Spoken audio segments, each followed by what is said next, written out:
Hi, good afternoon, good morning, whatever time we happen to be doing this.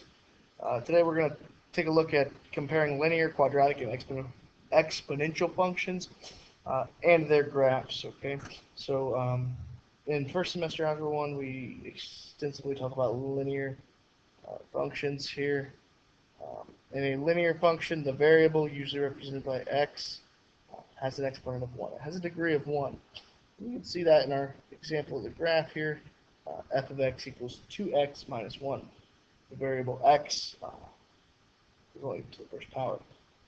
You also have some examples down here. Y equals negative 9x minus 5. The first example, f of x equals negative 1 plus 3x. 6x minus 3y equals 2. All linear functions. The variable x in all of these examples has a power of 1. They're linear. Okay, y doesn't have any power. F of x has no exponent. All linear functions.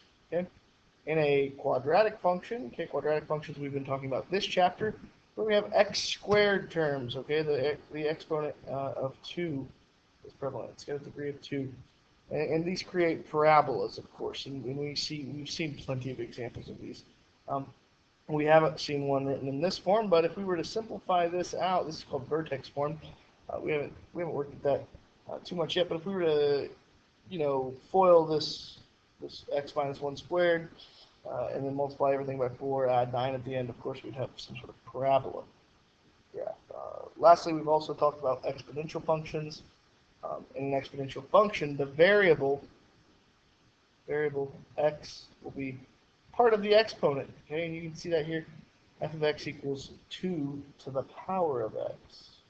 We have a base, and our variable is in the exponent. We have numerous examples down here.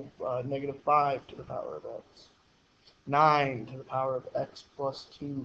Y equals 7 to the power of x plus 2 later on. Okay, so we have tons of examples here, as you can see.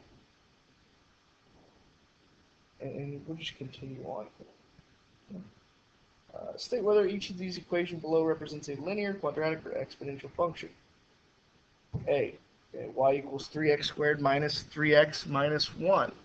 So this first example, A, of course, we have an x squared term. Okay, that's a giveaway. This is a quadratic. F of x equals 3x minus 9. The variable x, okay, the power is only 1. This is first degree, so this is linear. Okay. Example C, 5 to the power of 6x. This is in the exponent. This is a giveaway. This is exponential. 6x is part of the power, so this is exponential. I'll let you guys pause. Go ahead and try D, E, F here on your own. Pause, try them, see if you can identify them. We'll check them in just a moment here.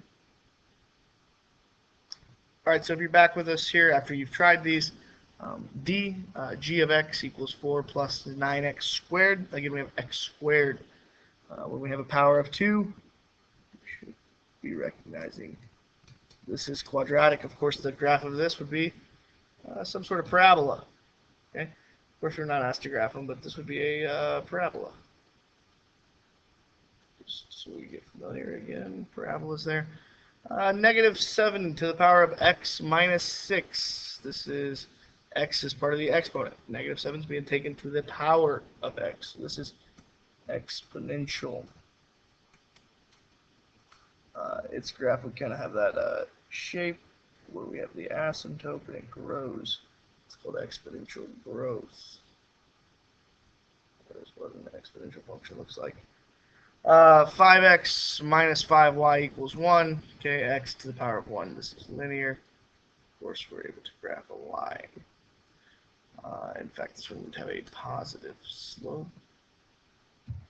So we'll put something along those lines. Just rough sketches here, guys. All right, so let's continue. So label each graph below as linear, quadratic, or exponential. Here we have that clear U shape, well, upside down here. In this case, this is a parabola. This is a parabola, meaning this is a quadratic function. Here we have exponential decay. This is decreasing exponentially. It starts out very large and then decreases. So this is called exponential. Okay. Exponential. Straight line, but then of course linear here. Okay, so hopefully we're able to identify those. Again, exponential and parabolas, of course, they can have, parabolas we know can open up as well. Exponentials, we know, we just showed that last example. They could as well have exponential growth, so you can see either there. Example, the table at the right shows the time compared to the number of people who reached by an email forward. Which of the equations below would be the best model of the data? So let's look at the table here. At 0 days, 8 people received the email. Well, next day, they sent on the forward, and now we've got a total of 56. So that would be 8 times 7 here. Okay, so what's happening here in this next one? At day 2, well, this is growing very quickly. In fact, this would be 56 times another factor of 7. So or we've got 8 times 49 at this point. Either would suffice there. Okay, and this is just continuing to grow by a factor of 7. This is growing exponentially. Each time it's growing by a factor of 7. So that tells me this is an exponential growth. Well, that automatically rules out A. That's linear. That rules out C. That's quadratic. It's got a squared term. So now we're down to B or D. Well, let's think. 8 times 7 to the power of x. Well, you kind of notice this factor of 7 here, but this one also has a factor of 7. D also has a factor of 7. Well, what happens if x increases, the number of days increases? What's happening to that 1 over 7? Well, that becomes 1 to the x, which can be 1 over 7 to the power of x. So as x increases, as we square it, this fraction is only going to get smaller. You get 1 over 49, and so on. So we're actually looking at B. This is going to grow.